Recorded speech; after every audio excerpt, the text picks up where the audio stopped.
The following podcast may contain material not suitable for children. Listener discretion is advised.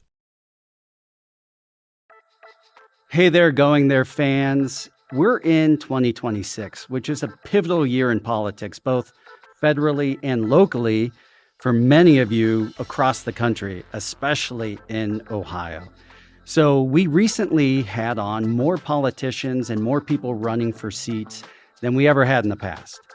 While we touch on politics a lot, we don't always go into the nitty-gritty, but we are at a turning point where you can't ignore it, and we have to back the right people. So in a recent episode, we had on Allison Russo, running for Secretary of State of Ohio as a Democrat. When he saw that she was on, her opponent, Bryan Hambley, said, "How dare you?" He really didn't say that.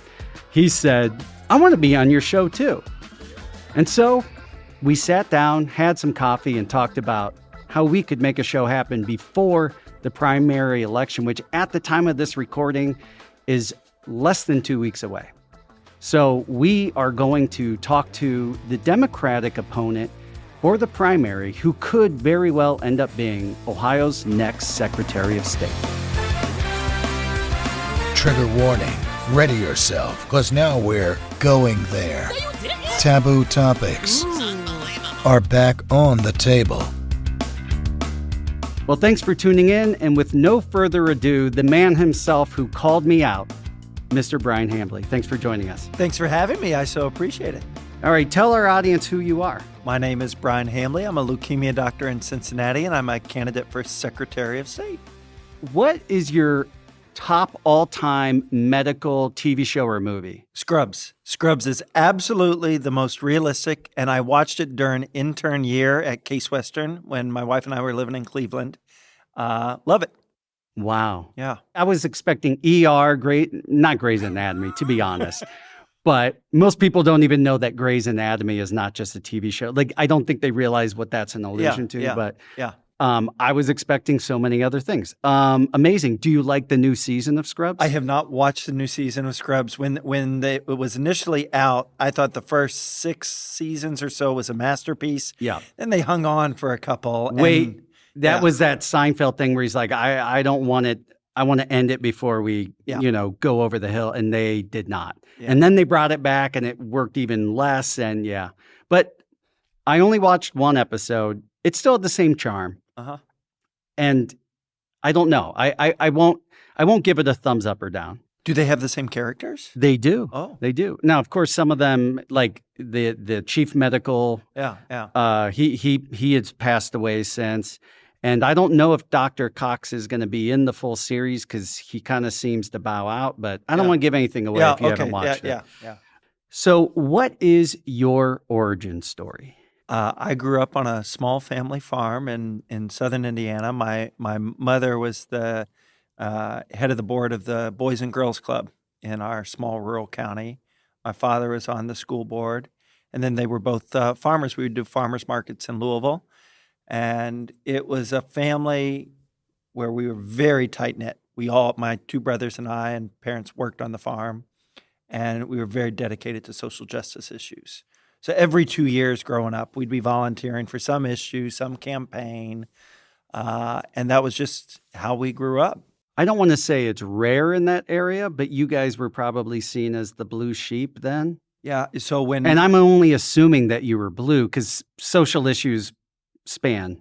Both my parents are very, very blue, and the county I grew up in, like a lot of counties in Ohio, Clinton won it in 1992 60-40, and 24 years later, Trump won that same county 70-30.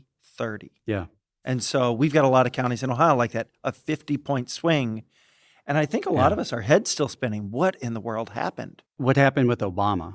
Obama lost my home county because it was rural, low income, and moving away from the Democrats, but it was narrow. Yeah. And then Trump just consolidated power rapidly. And we have some counties. We always research counties when I'm traveling around for the Secretary of State campaign, where some counties in Northwest Ohio, Obama lost by 10 to 15 points, that then Trump won by 50 or more. And that's just a massive swing. And it happened in a lot of rural, low-income counties.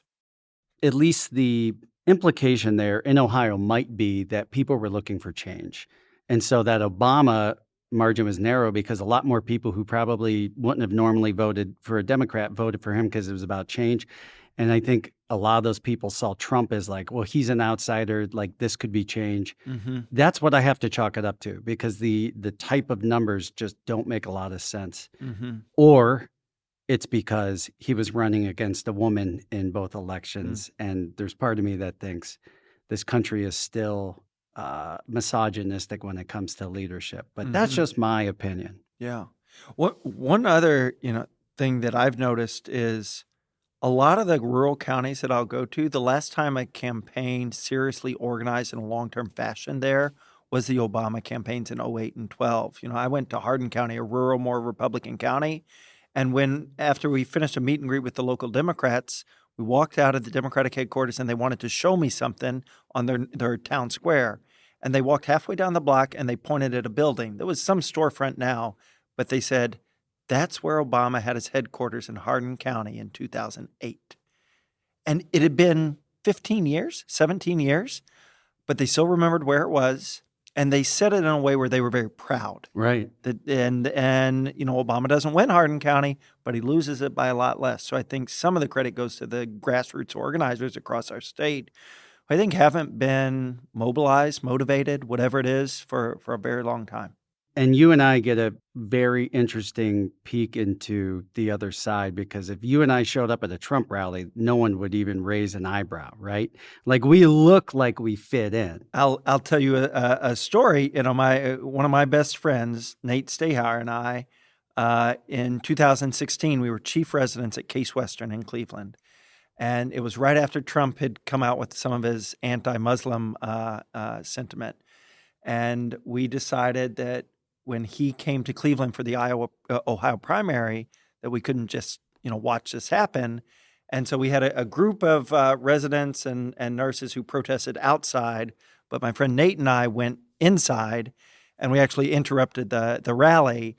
And just as you said, everybody looks at me and, a guy named Nate Stahauer, and we look like we should be there. Yeah. And we've got, the flannel shirts on over. And then halfway through Trump's speech, we pulled them off, and we had Muslim Doctors Save Lives in Cleveland shirts on, and just started shouting like crazy. And my friend Nate, he when the police came to escort us out, he very politely went.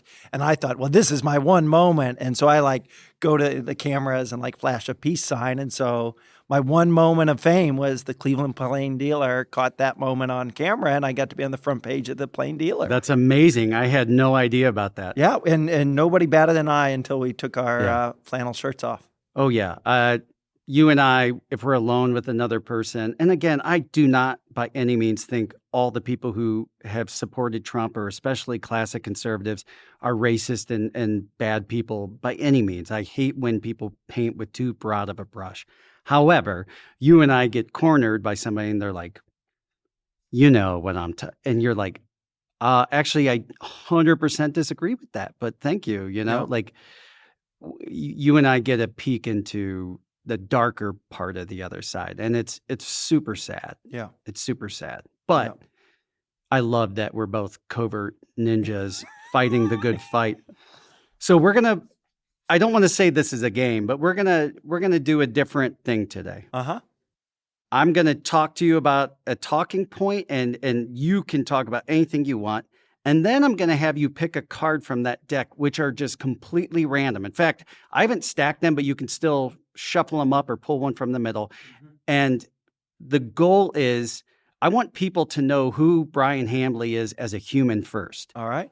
We elect these people into seats, and then we either idolize them or vilify them. But you're a human. You're an Ohioan. You're a doctor.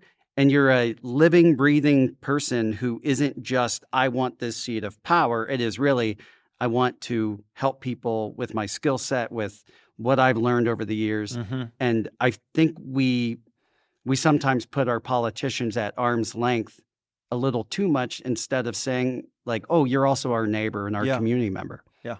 So, okay, I'll give you one pass. If you're like, no, I don't want to answer that, you get one. But I don't think any of them are crazy. All I right. think these are sit around, get to know people, have a glass play. of wine with Yeah. friends. Perfect. Let's pretend this is wine or whatever your drink of choice is. And so the first question is, what made you want to get into public service? I'm a cancer doctor. The number of patients I've had who can't afford their health care, who fight with insurance companies constantly to get the care that they've paid for with their premiums, it's appalling to me what we do to people. And for decades, we have not had politicians willing to put their political capital on the line. The last example of it was really when 3 Ohio congresspeople helped get the Affordable Care Act passed. But since then, if you look at major healthcare reforms, we've been striking out. I believe we have got to do better, and that politics in a democracy is the way that average people can influence their government and the systems that we live in. This is an all-encompassing reality for me. Yeah, you see it from all sides. Yeah. I have patients, and I'll tell you, I had a patient in the ICU who was going to pass away within days because they had a bad pneumonia and their leukemia had come back. They were on a ventilator. The day they were bringing the kids and family in to say goodbye, this patient's wife was getting calls from the insurance company about copays, and it was constant. And we were having these these just gut-wrenching moments and meetings and discussions, and you're seeing like kids come say goodbye to dad, and then you can see mom wondering like, well, if he dies, which of these bills do I actually have to pay? Can we get out of some of them? And the fact that we have built a system that has allowed this to happen, it's unconscionable. It is. And I think whatever you think of the downstream policy solutions, Republican, Democratic, Independent, whatever you think of what direction we should go, the status quo in American healthcare is absolutely unacceptable. And I think we need to start there, and then let's build something better. Yeah. I think the rest of the world's looking at us like, what the hell are you guys doing? And why do the people put up with it? But like that is a heartbreaking, perfect example of what's wrong with the system, on top of the existential grief that everybody in the situation is feeling and going through.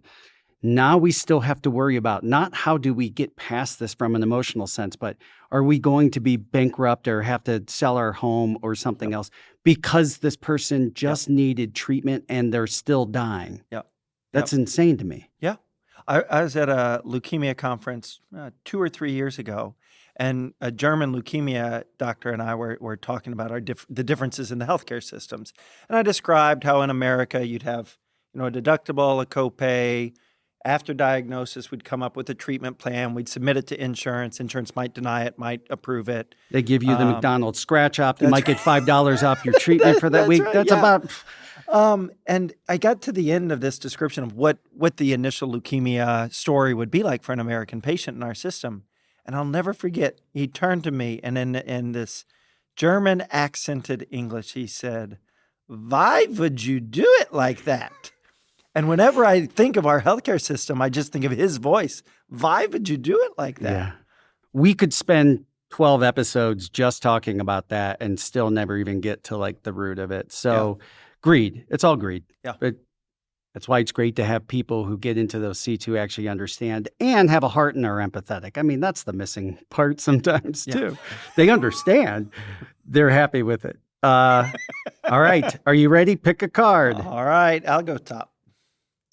Is there a difference between loving someone and being in love with someone? Holy moly. Wow. Oh. That's a good starter one. Yeah. Your wife is watching and listening right now. Yeah. Well, of course, that's who I'm thinking of. I have spent the last year and a half on the road around Ohio, so I don't think... That's true love if she's... We've been married 18 years this June. Wow. And I don't think there's any time I've ever been away as much as I have the last year and a half campaigning across this state. Difference between loving someone and being in love with someone. The way I read the question is, loving someone might be those little acts that add up to a full expression of love, and that any one of them might seem meaningless, but in totality, they are, rise up to love. And what I mean by that is, a hallmark of a good marriage is where you're listening to the other person and that you're never condescending to them. And if you took like one snippet of, I guess for me, like my wife and I talking to each other and, nodding or never rolling the eyes, well, yeah, that's a nice moment, but it probably wouldn't rise to like being in love. Right. But it's those little acts that maybe add together to over days and weeks and months and years. That's my take on it. I love it. That was out of the box thinking right there. That was definitely a leukemia doctor kind of reverse engineering the question. Okay. Loved it. So of all of the seats that you could have run for, why Secretary of State? If we don't fix gerrymandering in the state of Ohio, there is no path to progressive reform on health care or any other issue for that matter. Ohio is one of the most gerrymandered states, and that's where politicians pick their voters, and they draw these squiggly line districts because they know who's going to win them. I think that is wrong. I think in a democracy, it undermines all of us. And so the Secretary of State is the most powerful person for districting in Ohio. And if I won the office, the first priority needs to be running an independent redistricting commission in 2027. And I think with fair, honest ballot language, which is controlled by the Secretary of State, we have a really good chance of winning. So the follow-up to that is the obvious. Okay, let's say you're able to do that. Ever since they made the Ohio courts partisan, that's still going to be a giant hurdle, isn't it? The court's implementation of it could be a hurdle. I think first we need an amendment where we take all politicians, Democrats and Republicans, out of redistricting from the start. We need to see that independent commission work. We know Republicans will try to challenge it. They gain so much power from gerrymandering in Ohio that they're not going to go quietly on this issue. Yeah. But we have to cross the first hurdle before we get to the second. And I think if we got a constitutional amendment where it started with an independent commission, that is the best avenue. And the League of Women Voters and other democracy activist groups have said the same. Well, there was at one time a bipartisan or a well, it wasn't nonpartisan, but there was a bipartisan who at least was part of drafting it, but it was reflective of the makeup of the General Assembly. And which is hilariously, ridiculously not a reflection of the people who live in the state. And just to describe it for people, what does this look like? Athens County, where Ohio University is a blue county amidst a fair amount of conservative counties. Athens County is very similar in population to the population you should have for a state house district. And it used to be that Athens County had one state house district that had all of Athens County and a little bit of some surrounding counties, and it was a Democratic district. Republicans didn't like that Athens County had a Democrat representing them. And so what did they do? They split Athens County in two, lumped them in with large swaths of Republican areas. So instead of having one Democratic representative from Athens, we now have two Republicans, each of whom represent half of Athens. More than the parties that won or lost or the politicians that won or lost, if you live in Athens County, you lost. Yeah. Like you lost the ability to impact your politicians and have them listen to you. Yeah. All right. Time to pick another card. All right. Oh, you're just going to go straight down the line. You do. I'm going to try that one more time. You do you. Yeah. If you had a warning label, what would it say? Passionate and known for overworking. I don't know. I work too hard. I'm too good looking. I'm just too smart. Yeah. If Warning your label, wife so it needs to be like if your wife were to answer this question negative about you, connotation. it doesn't have to be negative. Yeah, but yeah, I can get tunnel vision. Yeah. When I am working on a problem, like I can get tunnel vision and be oblivious to like what is going on in the periphery. Yeah. I get that. Prone to tunnel vision. passion and dedication are great, but yeah, it's a double-edged sword for sure. There can be a tipping point. As somebody who other people have complained about that, past partners, I will say totally get that. Although my warning would be way worse than that. That would be the bottom weenie words that, Okay. For me, it'd be huge smart ass. So what are the biggest issues, other than gerrymandering, since we touched on that you see Ohioans are facing right now that need corrected? We need it to be easy and fair for every Ohio citizen to vote. And so what does that look like for the average person? I think you should never have a line that's more than 20 minutes to vote. I think you should never have to drive more than 20 minutes to drop off a ballot, especially if your county wants to have a second drop box because it's a larger county. That should be allowed. It should be easy to register to vote. Yeah. There are states who do this a lot better than Ohio. In Ohio, we have some of the lower voter participation rates in the country, and that's by design. We make it harder to register. We make it harder to vote. We need to flip that script. It used to be that I understood why Republicans wanted lower turnout elections, because it used to be 15 or 20 years ago, Republicans did better the lower the turnout was. That's actually, for a lot of problems in my party, not the case anymore. Republicans do just fine in high turnout elections. I am hopeful that after we turn the page on Trump, we can finally come to some bipartisan solutions where we enact things like same-day voter registration, automatic voter registration, making it easier to both register and vote. And imagine somebody, you're 19 years old, you didn't register when you were 18, but then you hear some candidate for county commissioner, school board, whatever it is that you're passionate about. And you didn't hear of them until 2 days before the election, because that's when people pay attention. Yeah. I think you should be able to vote. You should be able to go in, register to vote, and vote on the same day. Other states do this. In the states that do it, people like it. Yeah. A lot of people's political ideology and the way they view social issues, when you really start asking more questions, they come to kind of that logical conundrum where they're like, well, I guess that, because I'm going, who should be ineligible? They're like, well, like violent criminals. I'm like, okay. Who else should, non-citizens? Okay. But what does that actually look? So you start boiling it down and it's like, why shouldn't this person who's homeless be able to vote? Why shouldn't this, are we back to you have to be a property owner? Take away the women's right to vote? Like, what is your actual logic behind it? But to their credit, you hear it enough, and the other party is wonderful at redundancy and repetition and pounding that into your head. Mm-hmm. And so they're like, no, this equals bad. No, it's still, the country isn't a piece of land.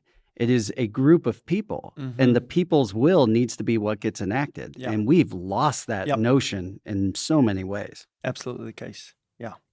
Yeah. One thing I'll add, though, is, whether you're a Democrat, Independent, or Republican, one of the facts of the last decade of our politics is Republicans have been good at messaging on values because they'll repeat the same thing, whether it's true or not. They'll repeat the same thing over and over again, and they don't get caught in some of the policy details, which would, of course, in my view, trip them up. One flaw, as I've traveled around and met a lot of Democratic candidates for a variety of offices, is that, boy, we only want to talk about the policy details and like the 14-point plan for everything. And if you haven't told a story and you haven't connected emotionally with someone, and you start diving into like paragraph C of what you would do on the revised code for healthcare reform, boy, I'm not sure they're going to follow you there. I think you should take that deck of cards with you everywhere you go. You give them a card, you answer it together. Suddenly you're bonded for life. Yeah. I understand what you're doing here. Hey, I'm strategic in my emotional intelligence. Give me another issue that you think, obviously Secretary of State, it's all about elections and voting. What's one more issue that you want to focus on? Let's talk about ballot language, because a lot of listeners may remember when they flipped their ballot over in 2024, there was this half page of very confusing language. And you had to really be paying attention to the news to know that wasn't an accident. That was intentional. Yeah. Because there's research that shows if people are confused by ballot language, they usually vote no. Our Secretary of State, who controls the ballot board, which writes that language, wanted people to vote no on getting rid of gerrymandering. And so he wrote the most confusing language possible. We need a Secretary of State committed to clear, honest ballot language. I think it should be written where the average Ohioan is reading, which is the 6th to 8th grade level. That's where ballot language comes in. And that's the average American reading level too. So not to say Ohioans. Yeah. Although our literacy rates are in the bottom 10 or 15, I think, but still 10 or 15 states. But the entire country's literacy rates have dropped dramatically over the last couple of decades, which is sad, which is really, really sad. But same thing with the one on abortion and legalizing marijuana. They tried to make it as confusing as they could because they did not want those to pass. That's right. Yeah. And that should not be the role of the Secretary of State in ballot language. And I'll say, I believe this should go for a more conservative or more liberal ballot initiatives. The Secretary of State shouldn't use ballot language to put their thumb on the scale. And I'll give a very specific example. I do not believe replacing all property taxes with a 20% plus sales tax is a good idea. But there are people collecting signatures for it. If it gets on the ballot, I think it should have fair, clear ballot language on what it is and the implications. And then people should vote yes or no. And if you, like me, don't think we should replace the property tax with a high sales tax, you need to win an election, not fiddle around with the ballot language. And obviously, there's nothing you can do about it right now. So this is not a criticism of you, but ultimately, shouldn't the Secretary of State be a nonpartisan government position? Yes. Yeah. Okay. All right. Yeah. Just saying. Like, that's one of the beautiful things about when you go to the polls, you have volunteers from both parties working together, and you have representatives from both parties. And if it's working well, they just want you to vote and get your voice heard. Yep. Anyway, let's do another card. All right. I'm going to go middle this time. Yeah. Here we go. It's going to be the really tough question. I have no idea. What's one thing that can instantly make your day better? This is going to be something I should do more of. We live right by a public park that's a state park that's a bike trail. And any day that I hike on that for more than 10 or 15 minutes, I feel clearer, more energetic. I'm better at working. I probably only do it once a week, but taking 20 minutes to go walking outdoors instantly makes my day better. Same. And sometimes it's so tough to, it's the getting yourself outside, especially when you're in that tunnel vision. Mm-hmm. But then you get out there and you forget how, there is something that is so metaphysical. And yes, we could define it from a medical, scientific standpoint, but really it's bigger than that, in my opinion, where you're connected with nature and you're like, oh, there's something we forgot what it's like to be very human in this, on Earth, on this planet, around trees and birds and all these things. And it always, for me, makes my mood that much better. Mm-hmm. Now, if those trees are palm trees, best day of my life. Not too many of those in Ohio. Ohio's political conundrum. We are in a super minority as Democratic leaders in the state. What other issues are we facing? Would you be facing if you go to the State House? Yeah. I announced for Secretary of State in January of 2025. And Amy Acton announced actually right at the same time. Stole your thunder. Yeah. How dare she? And the two of us were some of the only candidates at that point traveling Ohio because nobody was running for anything. It was 2 months after a general election. But I figured, well, nobody's won in 20 years for the Democrats. If your name's not Sherrod Brown, you haven't won. And so I think we both had the thought, well, go early, travel everywhere, and just, start trying to do it. And a lot of those early 2025 meetings, it was like group therapy sessions. Oh, God, yeah. Because it was Democrats who were coming in, often for their first county party meeting after the 24 election. And which we all needed therapy after that. Sorry. And they looked like they had been bludgeoned. And and traveling around Ohio, it was clear Democrats have been losing because the average Ohioan doesn't like the average Democrat. And the brand is bad. Now, why that is, I think, can be debated, but how bad the brand has gotten, I don't think can be debated. No state has moved more Republican over the last 12 years outside the state of Florida than Ohio. Yeah. And now, what do we do about it? Yeah, we used to be a swing state. It wasn't that long ago. What do we do about it? First, I do not think we can just be the party of not Trump. Yeah. We ran that election in Ohio in 2018, and we lost it. We need to describe for Ohioans, what does it look like if we win? Not in Washington. What does it look like in our schools, our roads, our hospitals? What does that look like? And tell it as stories. Second, we have to talk more about values and connect with people on values, and then start talking about the policy and not the other order. And then the third thing is there are large swaths of the state that Democrats have stopped campaigning in. And the math of Ohio is such that you cannot lose 50 of our 88 counties by 50 points and win. There's just too many people that live in some of those 50 counties to make them up in a small number of urban counties.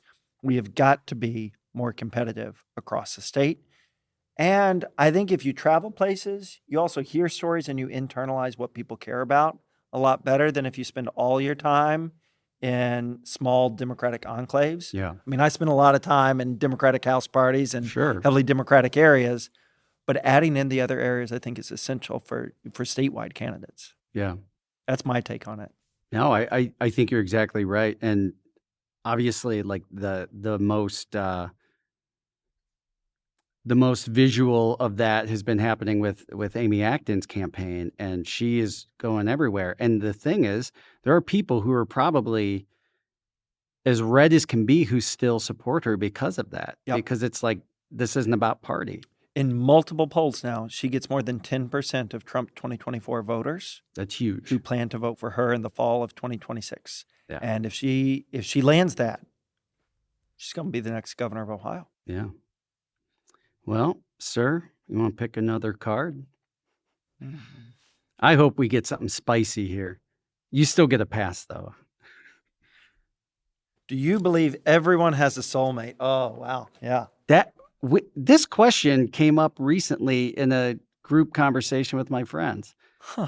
So, and you can tell who's the most cynical and who's been divorced the most times with the answer. I do. I met, so I come from a rural county. My wife comes from a rural county, and we both got the same scholarship that was, mostly rural kids going to college. And so we met at freshman chemistry at the University of Notre Dame, and we both had the same idea. We were from small rural schools that didn't send a lot of kids to Notre Dame, and we were very worried that we wouldn't do well. And so we sat right up front. And so we felt like we had to pay attention. You found your chemistry in chemistry. That's right. Yeah, it's really... you guys are a fairy tale story. We didn't start dating till junior year, but our friends, of course, said, well, Bryan and Jana should definitely get together. And I told my best friend at that time, the night before I asked Jana out, if she says yes, I think I'm going to marry her.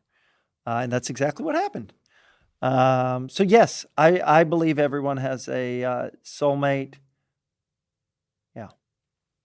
So what are the rest of us doing so wrong? I'm kidding.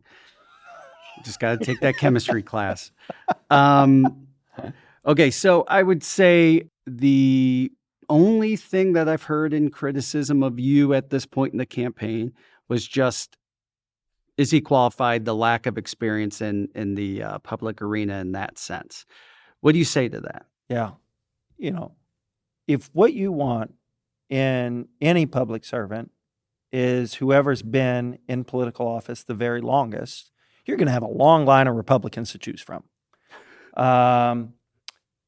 The whole point of experience is, does it inform what you would do and how you would do it?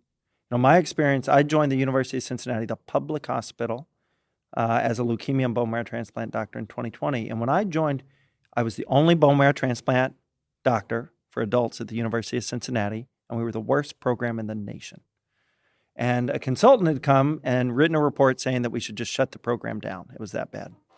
And we knew some of our patients would be okay getting to the Cleveland Clinic up here, getting to Ohio State, but we'd be leaving a lot of people behind. So we didn't shut it down, gathered a team, nurses, nurse practitioners, social workers. Over the last 6.5 years, we've gone from the worst to now we are in the top 10% for bone marrow transplant patient survival. And I get a lot of the credit for it, but I also know this is a huge organization we built. It's about $250 million a year. It's about 500 employees. It's the nurses who didn't leave when it was no fun working there. The social workers who never let insurance companies deny the right chemo for a patient. And so I've learned a lot. I've learned how to build teams with a long-term vision, not a short-term vision. I've learned, how to develop an underdog mentality that's about the ambition of a group rather than the ambition of a single person. And I've learned a lot about work ethic and how you can apply pressure over long periods of time to change systems. Those are the experiences I'll bring in. I think they are the experiences we need in more politicians. And then, of course, my experience in healthcare has brought me up close with one of the defining issues that America has not fixed. Amen. So, follow-up question to that, and maybe your answer hasn't changed. Why are you the best choice? There's usually two answers. I'll say three, though. First, I didn't decide to run for Secretary of State to run against Representative Russo or anyone else. I decided to run because I thought gerrymandering was an upstream cancer in our democracy. I decided to continue running even as other candidates joined the race on the Republican and Democratic side, because I believe I would be the best at implementing those changes. Second, I disagree with Representative Russo on gerrymandering. I think voting, as she decided to do in 2023 with Republicans for gerrymandered maps, was a mistake. League of Women Voters thinks it was a mistake too. I also happen to believe that corporate money in our politics since Citizens United has gotten far too much power. And, the Secretary of State's office in Ohio is in charge of campaign finance violation investigations. I think if you're in charge of campaign finance, you shouldn't take corporate PAC money. And every other candidate, Democrat and Republican, has not made that commitment. I'm the only one who has. And despite that, actually this morning, we just crossed $1 million raised, more than any Democrat running for this office at this point ever. So I think we have shown that we can raise money without taking corporate PAC money. I should have asked her this question, and I asked you offline. I really hope that whatever the primary ends with, that there's unity afterwards, and the also ran backs the winner. I will commit right now that I will endorse Representative Russo if she wins the primary. I think she has been an excellent state representative, and I think she would make a much better Secretary of State than either of the Republicans that are running. And let me add one more thing to put a finer point on that. There's a TV program a couple weeks ago that interviewed all four of us, both Democrats and both Republicans running for Secretary of State. And Representative Russo and I have, serious disagreements on some policy issues. But they ask all four of us, who won the 2020 election? Neither Republican running to be Ohio's chief democracy officer would say Joe Biden won the 2020 election. Did they dance around it? How'd they answer? The jury's still out, even though the jury's all set. And one of them essentially said that, well, there's a lot of doubt about that, and because of the doubt, I can't answer. And the reporter was pressing the candidate saying, of course you can answer. You want to be in charge of our democracy. You are the one that would be part of certifying these elections. That's horrifying. So the low-hanging fruit was there. They just didn't pick it. Well, that's a very scary point. Look, what's fair is fair. Whoever wins, wins. Even if you're upset with the results, that's what democracy is. And the fact that these people can't even answer that, we're living in a dystopian future. It's just, Why don't you pick a card? Let's see what the next one Yeah, says. these have been fun. Yeah, I'll go middle pile again. What's something important you need to do now, but you've been putting off for later? And you can't say running for Secretary of State. That does not count. Which is not not true. I just left my office at home. I have now got a pile of papers that is like higher in the center and in business cards and like tapers off to the edge. And now things are starting to fall off the edges. It has been slowly growing for a year and a half. Right after May 5th, the primary, I need to organize my office. You need an assistant. Yeah. This your home office or your office at the hospital? The home office. Okay. The office at the hospital is pretty organized. Yeah. I was going to say, well, doctors actually, sometimes the most brilliant people are the most disorganized. So who knows? Who knows? So you had mentioned Alison Russo's voting with Republicans for the map. The way she would explain it, of course, is that it was the lesser of two evils with the choice of playing the game and being diplomatic.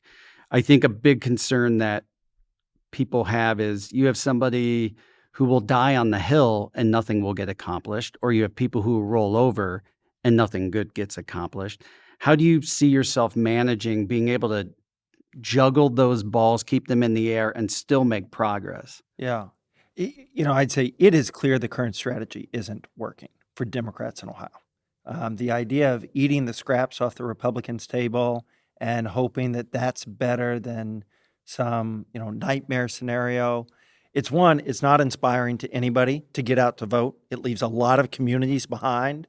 And third, if you're not willing to actually fight for something as straightforward as fair districts, it really undermines your case on democracy entirely. And so, I respect the case. There's a lot of, well-intentioned people who make the case, pick the lesser of two evils every chance you get. It doesn't fit a long-term vision of how we actually repair our democracy, especially when we're talking about gerrymandered maps that have been this bad. So I think it's time to change the strategy.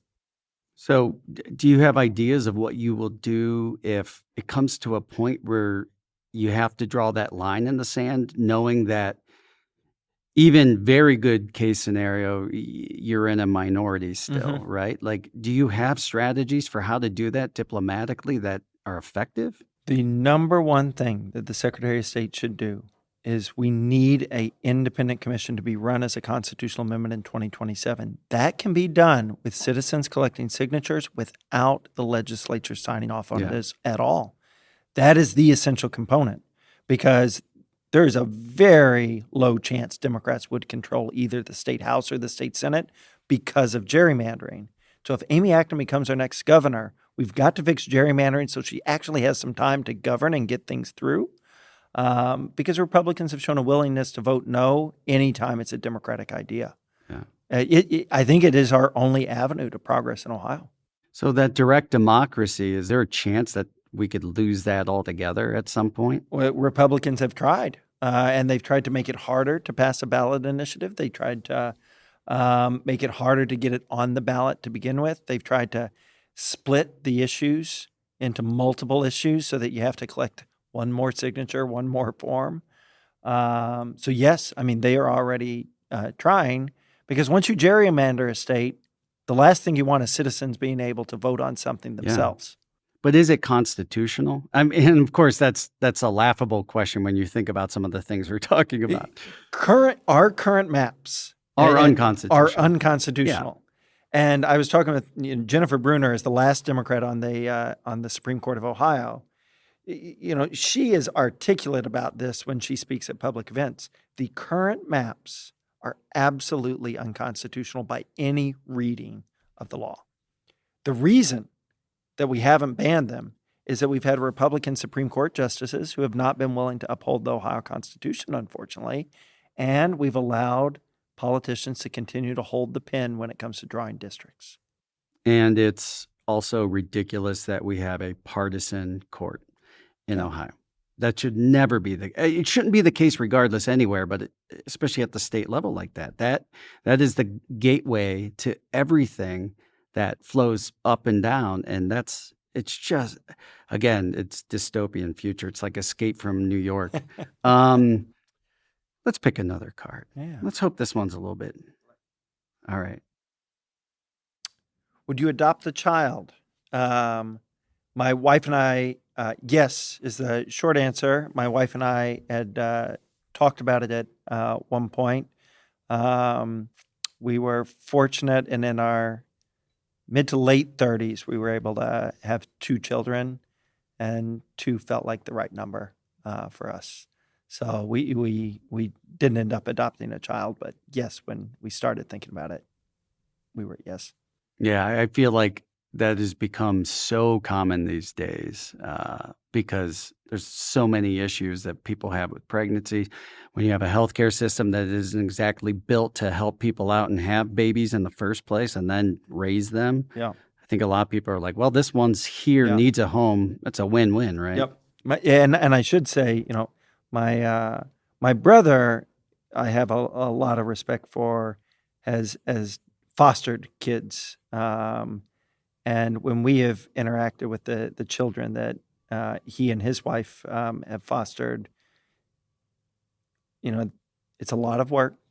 There's a lot of passion. There's a lot of emotion. And in most cases, those foster children will go back often to a not ideal situation, but a better situation than they were brought out of. And for anybody who fosters children in that situation, I just have a lot of respect for. I know some families who've done that. It takes somebody with a bigger heart than me, let me tell you. Like, because I have a big heart, but I could never be a foster parent. That's like the emotional toll that has to take on you, on top of all the logistical stuff. Yep. Because then you grow attached to this human and they go somewhere else, and that's just tough. So God bless your brother, man. That's awesome. Yeah. Okay, so the word Democrat can mean so many things today, and I think a lot of misunderstandings. People don't know the difference between, a progressive, a liberal, all of these things. None of that's really important to go into the minutia of, but how do you want people to see you as far as where you fall in the party? I'll start, of course, with values. I think healthcare is a human right. I think a great education for every child is a right of being an American. I think people who work full-time living in poverty in the wealthiest country on earth is wrong. So those are some presets. So that used to be the baseline, I thought, for like the average American. Yeah. And now it's super progressive of you. Yeah. So I feel like the country, maybe the country moved. The country out from under me. shifted. They're like, how come you've changed so much? I'm like, I've been standing still this whole time. So what does this look like? One, I think healthcare should be universal, simple, and affordable. People have said that makes me a progressive, and if so, I'll wear that label proudly. Public schools. Ohio has made the strange decision to spend about $1 billion on private schools, which largely are educating kids who are, doctors' kids, lawyers' kids, high income Ohioans, where instead of paying $30,000, they get an $8,000 voucher, so they pay $22,000 or $14,000 for the kids' education. I think most people listening to this know the doctors, the lawyers, the high income earners, they were doing fine sending their kids to private school before vouchers. Yeah. And what did we do? 9 kids out of 10 in Ohio go to a public school. And we've let some of these schools fall apart. I mean, I was driving out of one town, and the sheet metal on the public elementary school was literally blowing up in the wind. I mean, falling apart in front of your eyes. I think we got to fix that. And they put the burden on the taxpayer and say, well, then fine. If you want to put money into the schools, you guys pay for it. Yeah, and the end result is that Ohio does have some of the highest personal property taxes in the country, but we got to tell the story about, well, why is that? And there's 2 things everybody should know. One is because we have some of the lowest corporate property taxes in the entire country. These corporations will use their corporate PACs to buy off politicians and then negotiate these sweetheart deals where they have long abatements and they don't pay property taxes. And that money comes from somewhere. And often it'll come from personal property taxes where you don't have a politician in your pocket. The second thing is that just last year we made the decision on the highest income Ohioans to reduce the top income tax from 3.7 to 3%. That's a group that was doing fine before. They didn't need a tax cut. We needed reform in other parts of our tax system instead. Yeah. You tell me, does that make me a progressive? In today's it standards, you might as well be the most leftist nut job in the world. The only way to get through to people is have these human conversations where you really don't talk about the policy. You just talk about what's important, what values do you have. And if you really talk to most Ohioans, and I truly believe this, their values are like, yeah, you should care about your neighbors. Yeah. But when this group, whatever that group is, has been vilified by propaganda and by, the pundits, and it's like, yeah, but them, and it's like, have you met these people? Mm-hmm. If you met them, I think you'd still see them as your neighbor. I agree with that. And I'll say, I've had plenty of, more conservative Democrats who have said, oh, you can't say this, you can't say that. You're in Ohio. You got to remember you're in Ohio. Boy, I think more than the policy, the authenticity matters. Yeah. And a lot of people watch politicians and they think they're listening to some Madison Avenue advertising agency, talking points. Yeah. And they don't hear a story that matches a value, that matches a policy. And because there's a disconnect, people listen and they think, well, I don't know where that came from. It probably came from personal ambition. I don't know how to tell my story, growing up on a small farm, thinking healthcare is a human right as a cancer physician, and then thinking we need to implement policies to make it better. I don't know how to tell that story authentically without the end being universal, simple, and affordable healthcare. Yeah. Universal healthcare was a 4-letter word for a long time. Yeah. Bernie Sanders, again, the furthest wacky nut job socialist. It's like, I think what he's talking about is pretty relatable. Like I watched people, my friend died of cancer. It's probably been about a decade now, close to a decade. And when he died, before he died, he was selling off all of his belongings to try to pay for what he knew was going to be his spouse's medical debt. And he was a musician, so he's selling off his guitars and everything. Somebody's selling those things off because it's like, I want to give these to my friends and things like that. Great. But doing it, dying, and before you even die, to have to sell off all of your belongings, these things that were like near and dear to you that you'd probably rather hand to a friend or somebody close where it would mean something of sentimental value to them, and selling it off because you want to make a dent in the debt that you're going to leave your spouse with after you leave them from this plane of existence. That is horrendous. And if you look at what's happened in our politics over the last 10 years, Republicans have been very good at inventing issues. The Gulf of America. Jesus. It's an issue out of thin air. There's nothing there, and they make a headline story that the Gulf was about. Eating people all the time. You didn't read about this? I heard it on InfoWars. So they're very good at manufacturing issues. And then J.D. Vance in 2024 gave the convention speech as a vice presidential candidate. And he talked about, all the white working class issues you'd expect. He talked about trade. He talked about immigration. He talked about where his parents were from. One issue he didn't say a word about was healthcare. Another, public schools. And so, boy, if they have to manufacture issues, and we have 2 issues that affect every family in the entire country, that is a gap we can fill. It is an area we can flank them. We need a message. We need it to be authentic. And we need a vision for how does it get better for everybody. But I think it is a political opportunity in waiting, and Democrats ignore those 2 issues at their own peril. I agree. And this isn't an issue that any politician or any party can fix. But we know people who are working against it and they need out, which is the division, because I do think most people would say, yeah, I want that for everyone.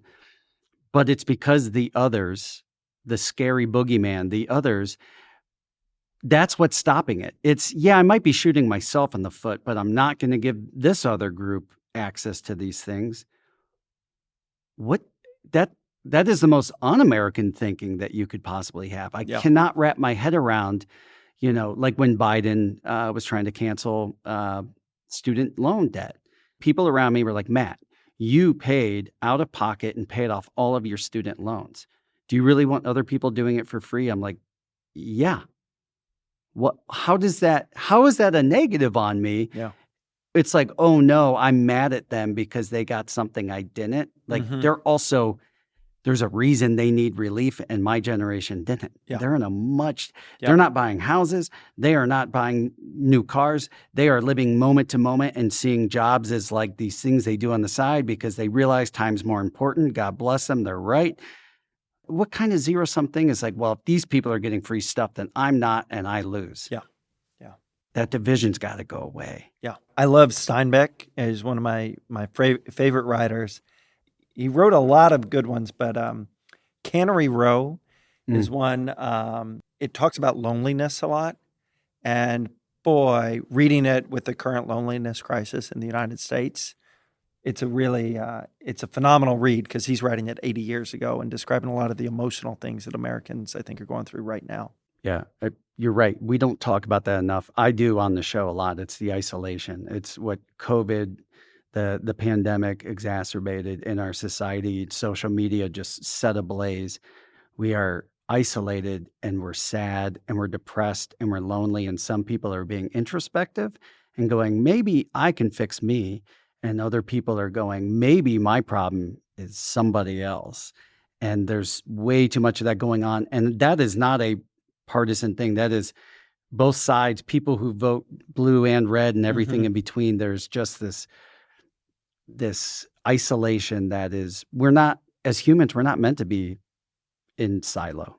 We're meant to be amongst each other. And the more we can be, the less there is that infighting. It's like, oh, I respect you. You and I are more similar than I would have thought. Yeah. So it's up to you. You have to fix it all. The whole thing. Yeah. Let's do another card. All right. Since we've been talking about, far left, middle, I'll go far right. What's your favorite type of McDonald's burger? No. What song is the background music to your life right now? Mighty Mighty Bosstones, Knock on Wood. Because I am a first-time candidate running statewide in Ohio. I am the underdog probably in the primary. I'm the underdog in the general election. And so, knock on wood. Yeah. And I think the song's title is actually Impression That I Get.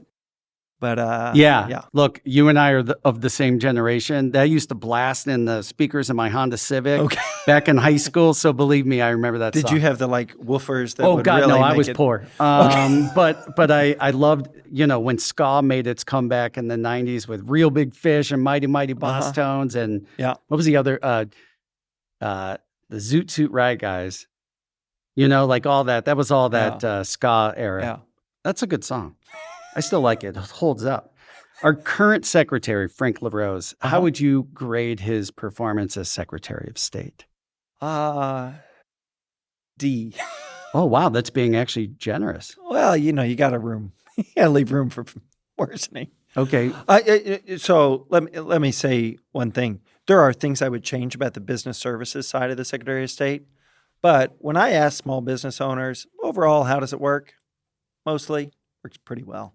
There's not a ton of suggestions on improvement. So I think there are little things we do different, but overall, there's some parts of the office that have worked relatively well. I think it is much more important what you do with districts, what you do with ballot language, what you do with the ability of every Ohioan to vote. And so he loses a lot of points on all three of those. Yeah. Oh, he's played the party line through and through. And like I said, when Trump asked for voter registrations, I believe he gave the Ohio voter registries over to the Trump admin, including the last four digits of every Ohioan Social Security number. Wonderful. Or every Ohio voter's Social Security number. And if they see you voted blue, expect them at your door one of these days. The Trump Department of Justice is not going to be using this to improve ease of voting. No. Yeah. The now hopefully will stay famous interview where he's like saying, you should not be allowed to vote early by mail. And they're like, sir, didn't you just vote early by mail? He's like, yeah, well, I couldn't be down. I'm the president. I think rightfully so. A lot of the Republicans in our state and in the Capitol believe that we are accountable to them as opposed to the other way around. Yeah. You're just one of us who we say we trust you to make our decisions when we tell you what they are. And instead it's no. You are the peasants. We are the royal court. And Ohio is that through and through. Yeah. It's just, again, I'm being sad and scary. Give me some hope. I was going into Marietta a few weeks ago. And in Marietta, a rural town on the Ohio River, you go into town and you start seeing yard signs that say no injection wells. And they're everywhere in Marietta if you drive into town. And it's a more Republican town. And so the number of yard signs, it's not all Democrats. It's, people of both parties have these signs giant up. Trump self-built signs down in Marietta. Yeah. And so I asked a friend in Marietta, well, what's an injection well? I didn't know any of the details.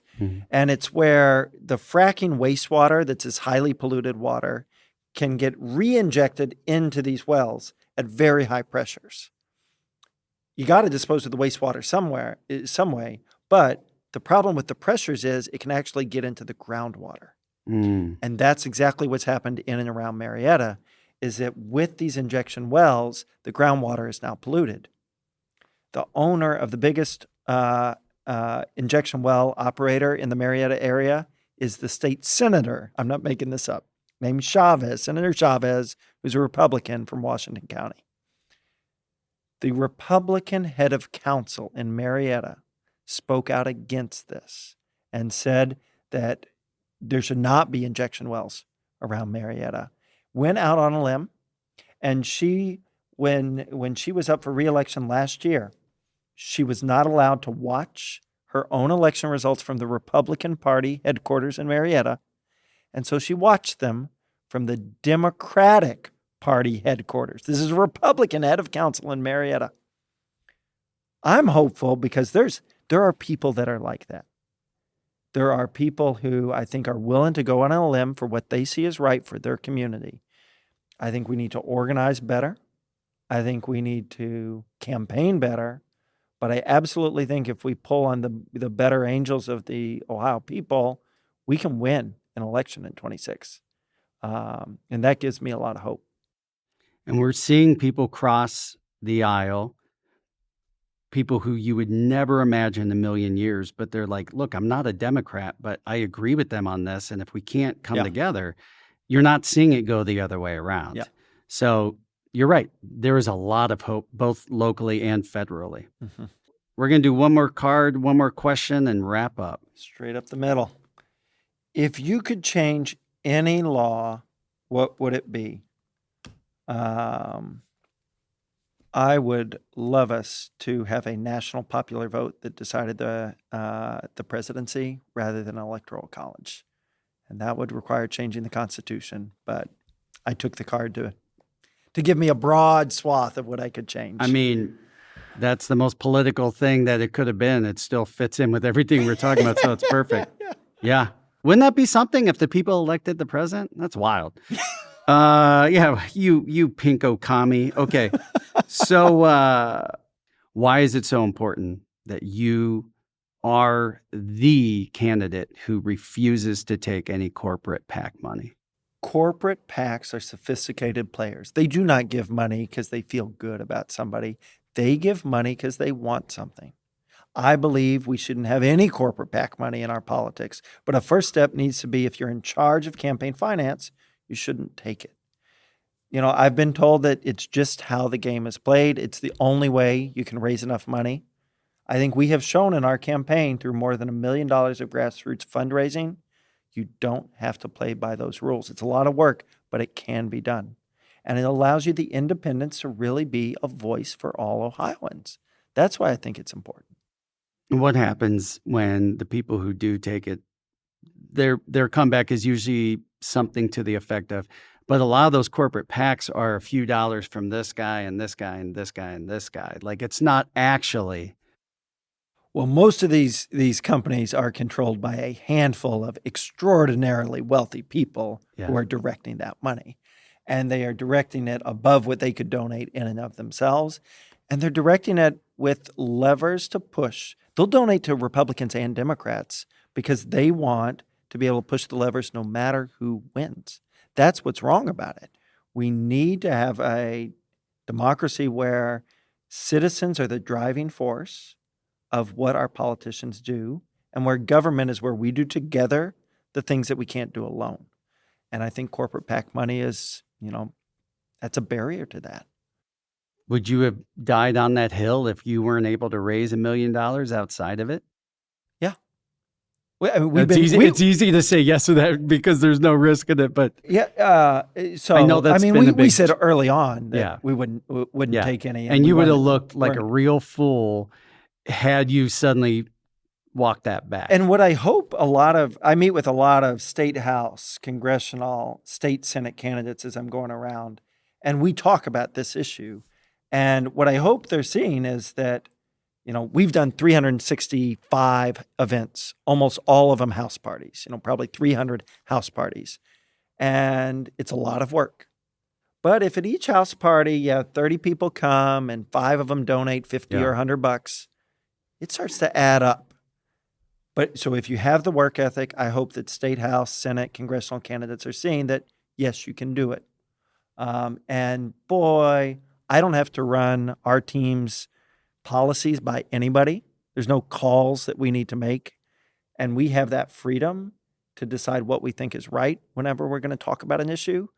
And so there's no corporate bosses that need to be informed. Boy, that's freedom that's worth its weight in gold. That's supposed to be what democracy is about, is no matter how rich somebody is, they get one vote, just like me, just like this guy over here who's living on the streets because he's registered. He's still a citizen. It's how it's supposed to work. Yep. It's just really sad. You sad. and Bezos have the same power one day a year. In theory. Anything else that you haven't been able to say or share that you'd like to before we wrap up? There is no replacement for in-person conversations. If you think you want to enter the political space or any really social justice or social improvement space, you have to talk to people. And I have learned a lot from asking questions at these 365 events about what's important to people, their views, what the state of Ohio is. There was no shortcut to that. And I think it's an important year for our democracy. And so I'd encourage everybody to enter the hard work of living in a democracy and having those conversations, even with people you don't agree with, because it's essential. And also, you're reminded on a constant basis that we have way more in common than we are different. That's right. It's so much fun. But it is.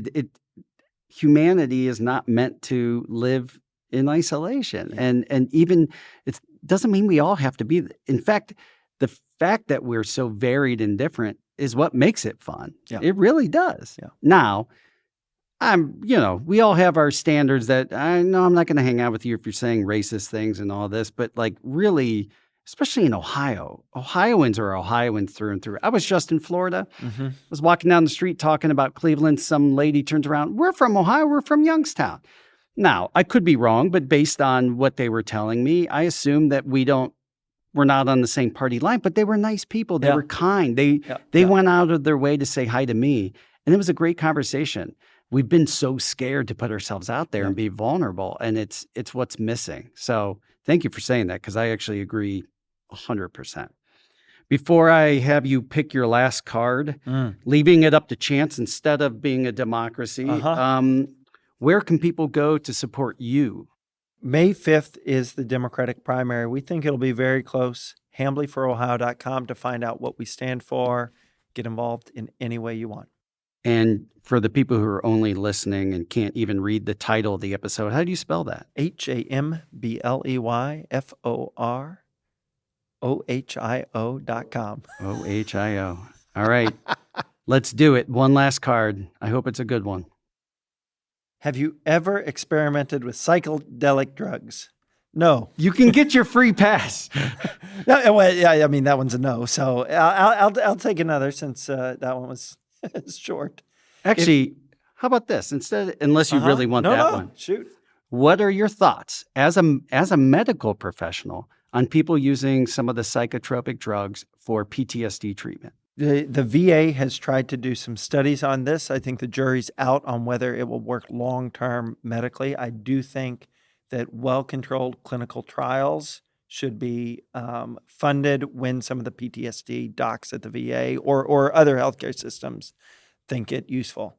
It's been a mixed bag of data so far, is my understanding from the trials that have come out. Sure. Well, Harvard did that study just a few years ago now, right? Where they did some of that and they released the data. And I'm not saying it seemed to be across the board, but it was a positive look at the effects. And I've talked to actually a couple of palliative care doctors who were talking about end of life usage of that to try to, break down walls and go through, regrets and let people go out with a clear mind. I don't know that changes your answer just because I offered more information, but no, I should say that I'm not an expert medically in the use of them, and so I have just a peripheral knowledge, especially in terms of PTSD.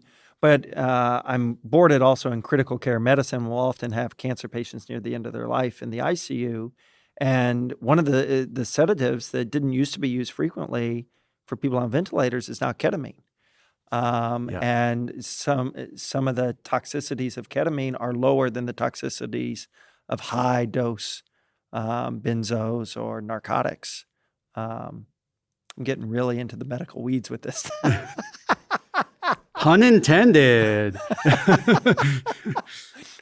Yeah. No, but that's what I love about talking to doctors and scientists is like, it is about the data. And that gets lost in so many of our conversations in current modern America where emotion is driving that train down the tracks for policy, for everything. But it's like, but what does the data say?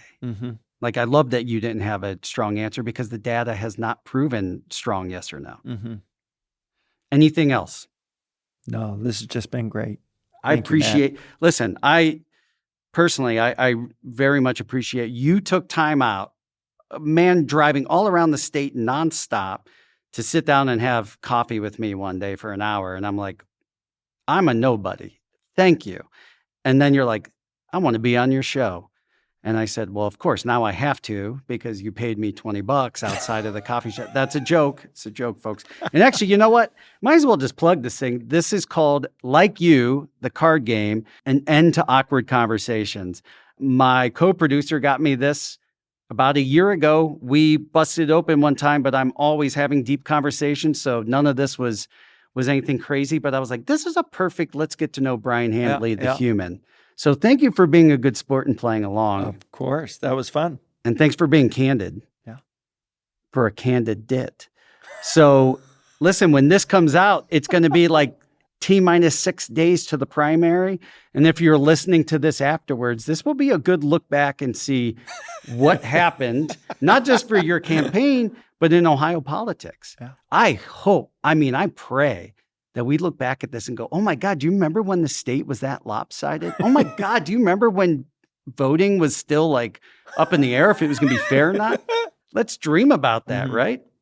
All right, I don't care who you vote for, red, blue, anybody else. I think Bryan Hambley is an amazing candidate. Vote on your values and what you care about and what you want to see your neighbors do as far as what they get, how we all thrive together. Let's educate our kids. Let's make sure that the sick are taken care of. And let's try to, again, come together, as he said, and be one. Because the alternative just isn't working, and it's a much harder life to live. Thanks for tuning in. We will see you next time. We just went there. Now you can go to thegoingtherepodcast.com for links to all the podcast platforms, our socials, and of course, YouTube. While you're at it, give us a rating, share with a friend, and subscribe. This podcast is brought to you in part by its host and Frame One Media, in association with Kaylee Williams, Joe Cowley, and Bobby Thomas.